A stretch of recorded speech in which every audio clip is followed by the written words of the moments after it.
Jason Brewer, of course, the CEO of Marula Mining. Jason, it's good to be catching up. How are you? I'm very good, Mark. I'm very good. How are you doing? Yeah, very good. Thanks, Jason. So I want to ask a couple of questions on the news today. That's, of course, the announcement of the lithium project, the lithium brines. But also we've got a few questions from shareholders, which we'll punch through towards the end. But first of all, on the lithium then, could you just give a bit of context around why you've got involved with this project, timing, and what you plan to do with it? Look, we've obviously got our lithium exposure at Blesberg with the hard rock spodumene, which is traditionally where a lot of the production of lithium comes from, particularly out of Western Australia. The major lithium carbonate production comes out of the big brines operations in South America, the Argentina and Chiles of this world. We are looking at growing our lithium business. We're very confident about the future of that lithium market.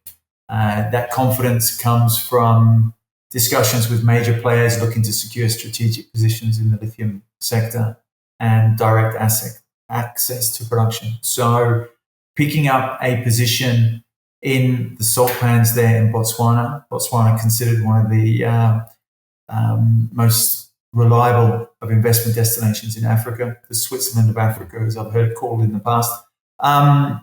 No, it was very important for us to do that. It's something we've looked at both in Botswana and South Africa as well for quite some time.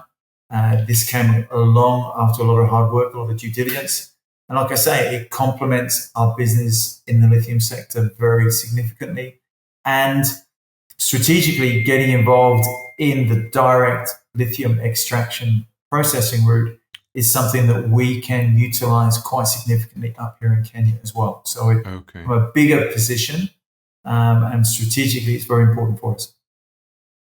Okay, so this is a sort of a bet, if you like, on lithium coming back strong, because of course you've already got the hard rock lithium at Blesberg. The DLE that you talk about, then that direct lithium extraction, you're able to do that. You're confident that will be the way forward for that project. Yes, I mean, look, it's from an environmental point of view, it's far more accepted than the traditional huge evaporation ponds and such like that you see, like I say, in South America. There, there's been significant progress in that technology over the past several years, and it's one which we're keen to adopt for the lithium that occurs in those salt pans, such as Botswana.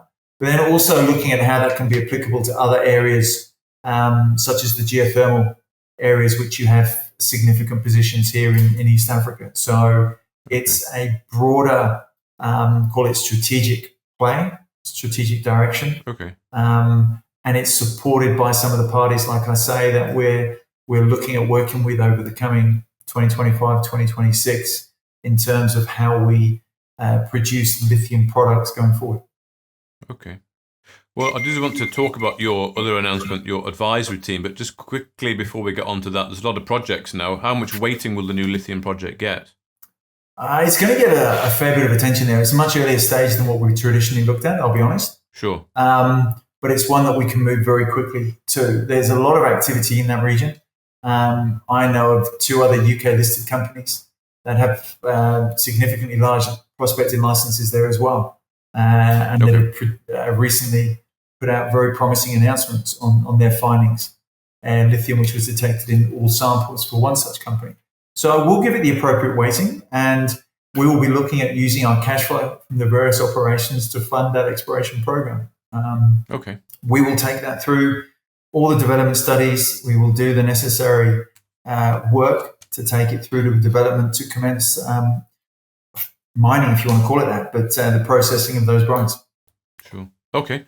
Good. Well, we can hear more updates on that, I guess, as things start to progress. Your advisory board, then, that was announced recently, so there was some names in there that some people may or may not be familiar with. But from reading that RNS, this is it was sort of apparent to me that you brought these guys in to effectively help you. We've talked before about a lot being on Jason Brewer's plate. So just give an idea, if you can, Jason, how these people came about, if you picked them, if they approached you, where they've come from, what they're going to bring to ultimately you and the company. Yeah, look, we're growing this company relatively quickly compared to our peers. Let's be honest, we're running quite fast in certain directions. I felt it was appropriate that, given how fast we were running, that in addition to our normal board of directors, given the different jurisdictions that we operate in, that we broaden the advice, the strategic advice that we as a board, myself as a CEO, and also the rest of the executive management team can have. Each of the countries that we operate in, Kenya, Tanzania, South Africa, Botswana, and so on and so forth, each one of them has a unique characteristics. Each of our projects has unique characteristics. So we're looking at how we can support our activities there, how we can make sure that we're doing it right, how we can make sure that we can keep up this speed and pace that we're growing companies, but also making sure that we're taking advantage of the strong skill sets that are around there. Bringing in someone such as Hubert, who's widely seen as one of the best, Africa's best climate finance expert. He ran Rwanda's Green Fund, for instance. We're producing green metals, battery metals, critical metals. There is a significant pool of capital available to fund projects in that area, and it's areas which we haven't got involved in. Okay, we brought in Jacques out of South Africa, a guy that was the CFO and finance director of a major London-listed company there, 18 years in that executive capacity. We will be growing this business, and we will need that support. And I see each and every one of these people being able to add significantly to what we're doing. There's two that we've brought on here in Kenya, and there's a reason for that, given that we're going to have our listing advanced and completed this quarter in Kenya. So we need to make sure that as a company, we reflect the jurisdictions we operate in, we're respectful to those jurisdictions, and we're able to take advantage of, I guess, the nuances of operating in those countries. Yeah, it would be very egotistical of me to assume that I know how to operate in South Africa. That's why all our people operating in South Africa are South Africans. Likewise here in Kenya, in Tanzania. You've got to have the right people in the right spaces, and you've got to have the right people advising you. So, you know, the likes of Carol from Afritrade here in Kenya, we've been working with her for the past several months on a number of our activities. The advice and the input and the strategic directions that she's kind of pushed us to have been fantastic, and we'll benefit from them. So getting this broad group in is a critical point of our growth, and I'm very pleased that I was able to identify these. I approached each and every one of them, and they were only too pleased to join. And you know, that's a great testament to what we're trying to build here at Marula, that we've been able to attract these sort of people. Okay. Good. Well, thank you, Jason. That sets the scene on some of those new members to the Marula team here. Let's do a bit of a quick fire shareholder question round that was sent to me. So just on Kilifi, first of all, status of the wet commissioning at Kilifi, and is the plant on track to meet that 30th of April deadline for the 5,000-ton barrel steel delivery? If the deadline is missed, are there any implications?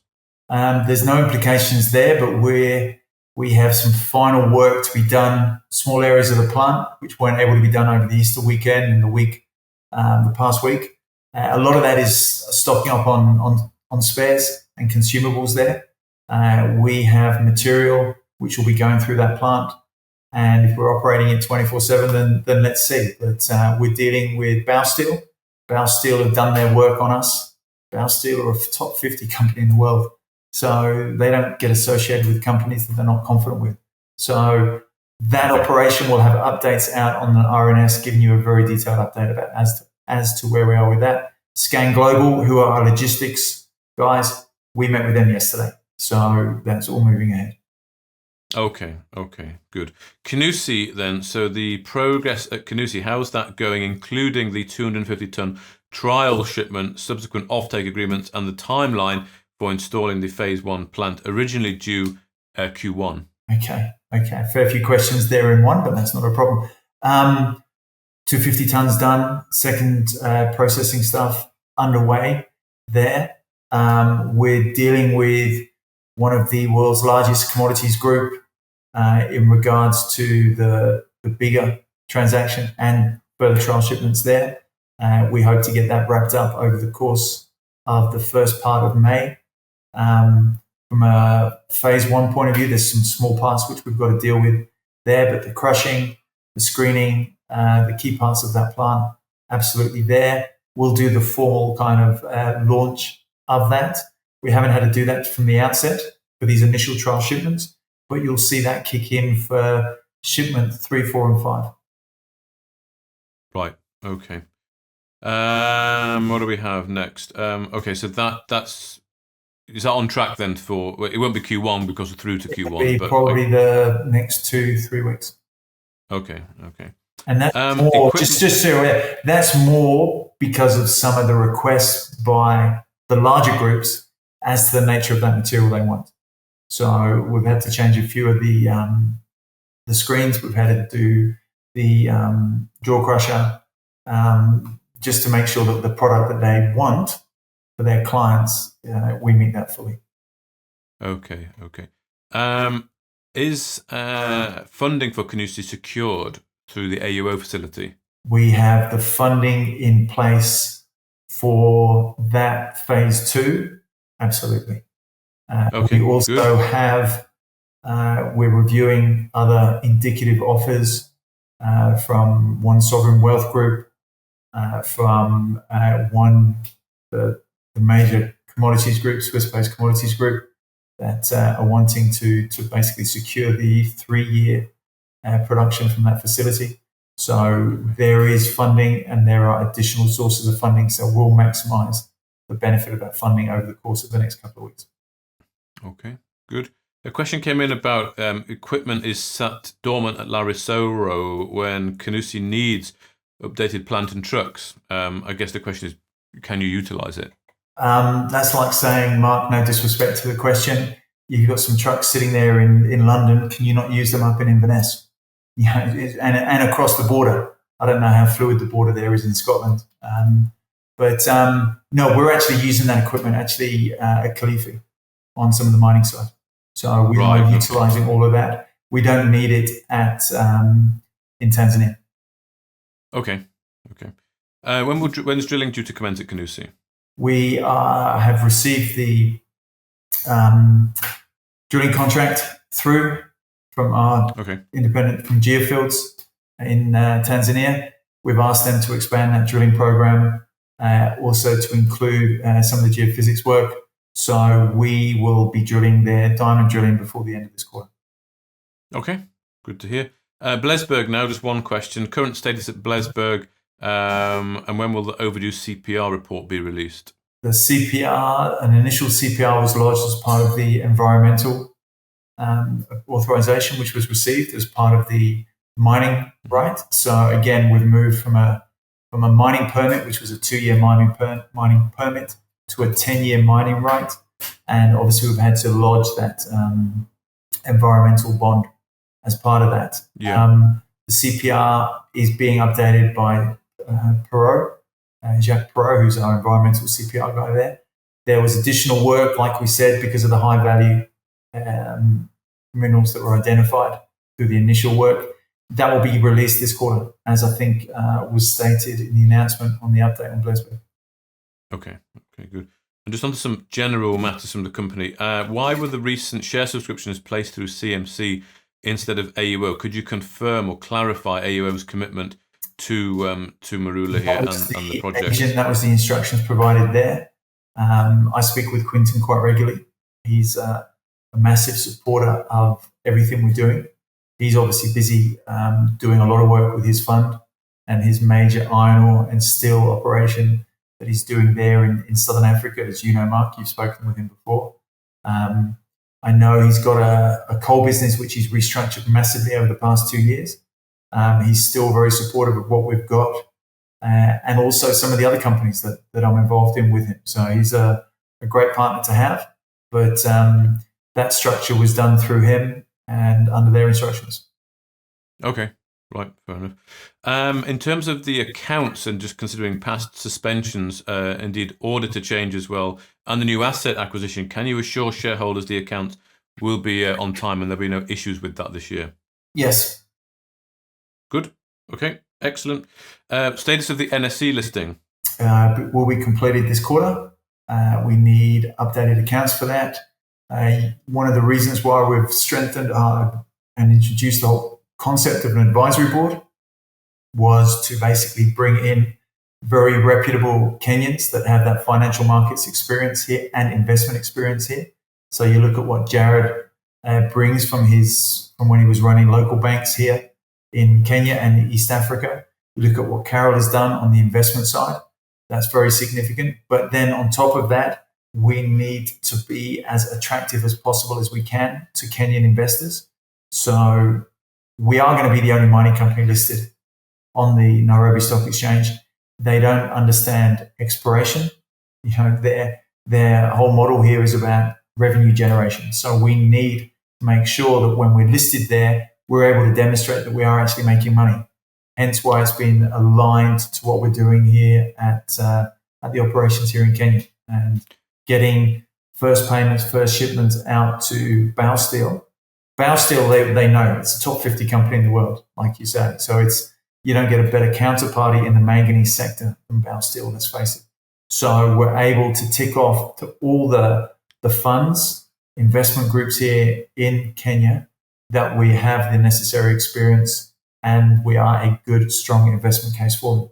And having people such as Jared, such as Caroline, Dr. Caroline Cerrone, involved with the company adds greater credibility to what we're doing. So yes, it's taken far, far longer than what any of us anticipated, but timing-wise, I think it's very good. Okay, yeah, it's interesting that you say that they don't understand mining exploration as much. So you want to be, understand revenue generating company. So that's what you sort of need to sort of demonstrate before you can really attract those investors. It does bring on to the last question here. When do you expect to be in sustained revenue, either from Kenusi or indeed other projects? It was always going to be over the course of this quarter, Mark. It was always going to be over the course of this quarter as we get those trial shipments out of Kenusi and as we get sales out of the manganese here. Obviously, we've got other stuff out of South Africa through Blesberg, and we've obviously been looking at the more industrial minerals there, feldspars of this world. So again, to be able to do it and demonstrate that we've got those sustainable cash flows is critical for any business, and in particular for Marula here as well. Good. And the only other one which I'd be interested in doing with you, if you've got the time, Jason, is a bit of a Q&A, maybe on the Telegram group with shareholders. If you are up for that, a bit more of a deeper dive, maybe we need to set aside an hour or so. Would you be up for that? Yeah, I am. No problems with that. I've got a few announcements to get out next week, so I think it's very timely given the nature of those announcements. So so maybe the back end of next week then. That's fine. I am going to be... I'm in Burundi Thursday, Friday. So if you're going to do it, let's do it in the first half of the week, or we do it after next Thursday, Friday. Okay. Okay. We'll see what your announcements are. It might be best to wait for them and then we can discuss them. But fantastic. We'll get that arranged and we'll let shareholders know when that's going to happen. But for now, Jason Brewer, thank you very much for your time. Thanks, Mark. If you enjoyed this interview, then give us a thumbs up, a like or a retweet. Subscribe to us on YouTube or follow us on Twitter and hit that notification bell to be the first to know when we release new content. There's loads of great content on our website too, across all our programs at stockboxmedia.com. Thank you for watching.